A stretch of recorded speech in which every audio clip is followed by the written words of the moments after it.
Hi guys, it's Kira and you're watching KiewTV. Hi everyone, it's Kira here. Have you been really interested in breaking into the business as an event planner but you don't know really how to get started or who to turn to give you advice? Well, you've come to the right place because I'm going to give you just a few tips on how to get started as well as list a few red flags for you to look out for once you do get started.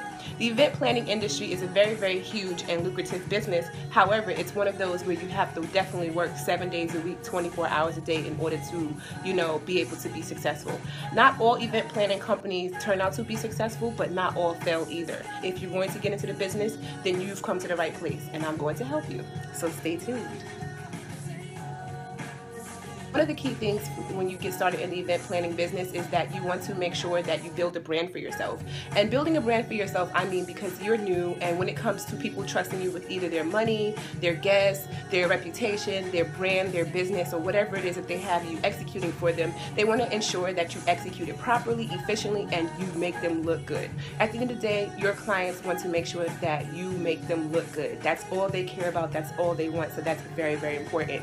And when you're first starting out, you really don't have that portfolio or that resume to show that you can actually make this happen. So you want to brand yourself. Branding is key, and branding well. Anything and everything that you do, whether it's online, it's via social media, whether it's through word of mouth, whether it's through events that you've done, whether it's through a paper portfolio or a resume, you want to ensure that you brand your event planning business in a very efficient way so that it can be articulated to the point where people get it, they understand it, and they also believe in it.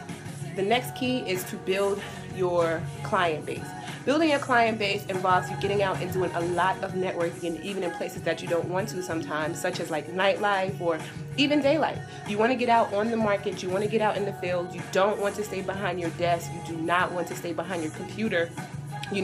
Just being on social media. You want to form a personal relationship with people, whether it's your vendors, your clients, your DJs, the promoters, venue owners. You want to get out and just introduce yourself and let them know that you exist, that you're in town, and you want to form personal relationships with them so that they can understand you going forward and life will be easy for you going forward.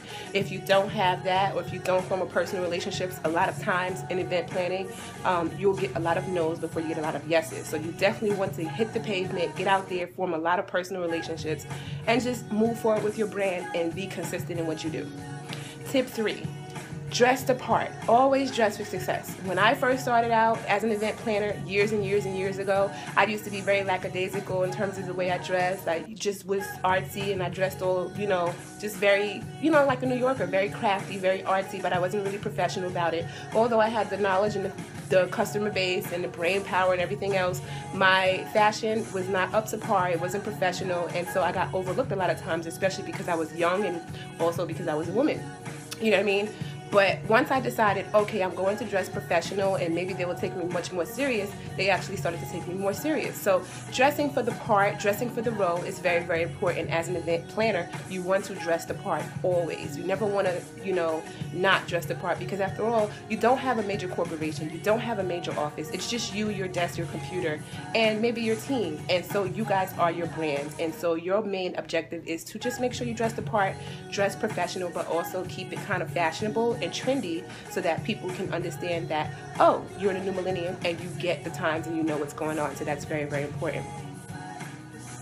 The first red flag is be careful of people who say that they can deliver a good or a service and they actually can't. I don't know how many times I can tell you I've been down this road where people have come and said they wanted to work with me on a specific project because they were interested. They told me about the things that they could deliver and they couldn't deliver anything.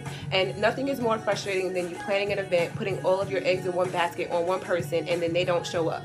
For example, if a DJ tells you that they're going to be at the event, at 4 p.m. and they get to the event at 6 p.m., don't, as a new event planner, forget about writing up contracts, because contracts are very important. If you rely on that DJ without writing up a contract to come at 4 o'clock and he gets there at 6, you can't really be mad at him. You'll have an angry client, you'll have bored guests, and your reputation will be shot. So do not rely on others to do not rely on others to say that they can and will deliver a good or a service. Be sure to protect yourself, and also be sure to work with people in the industry or any industry that are reliable reliable, that have a really good reputation, and that are referred by others, you know, because referrals go a long, long way in the event planning industry. It's not always about what you know, sometimes it's about who you know. So that's very, very important. Just rub hands and arms and shoulders and knees with all the right people so that you can make sure that you plan great events. Another red flag would be to just get contracts signed up. Contracts are very, very important in everything that you do in your life, pretty much, because contracts ensure that people will do what they're supposed to do. Contracts ensure that, you know, things will happen accordingly and everything will happen the way it's supposed to, and everyone just has a clear understanding of what their roles are and what they should be doing. And so you just want to get contracts drafted up. If you work with someone who doesn't have a contract drafted up or who doesn't want a contract drafted up, then this is a pure red flag. Red flag number 2. Align yourself with people who are like-minded. Okay, this is very, very important. You don't necessarily have to partner with everyone in the industry or in the event planning world, but you want to partner with people who are like-minded, because you cannot have two heads in one ship. Only one person has a head, and that one person has to call the shots, but you can't be working with people who want to call the shots all the time, because if you do, you may have different opinions on how things should get done. You may have different ways on how things should get done, and one person may go left, the other person may go right, and this can cause for conflict. And when it comes to planning events, you don't really have a lot of time for a lot of conflict, because you have to really get in there and utilize every moment that you have to make the party pop. You know what I mean? And after all, your client is relying on you to make them look good. So the less conflict you can have on your project, the better for you. So just be sure to align yourself with all the right people who are passionate about what they do and people who are passionate about what you do. And those are just a few red flags.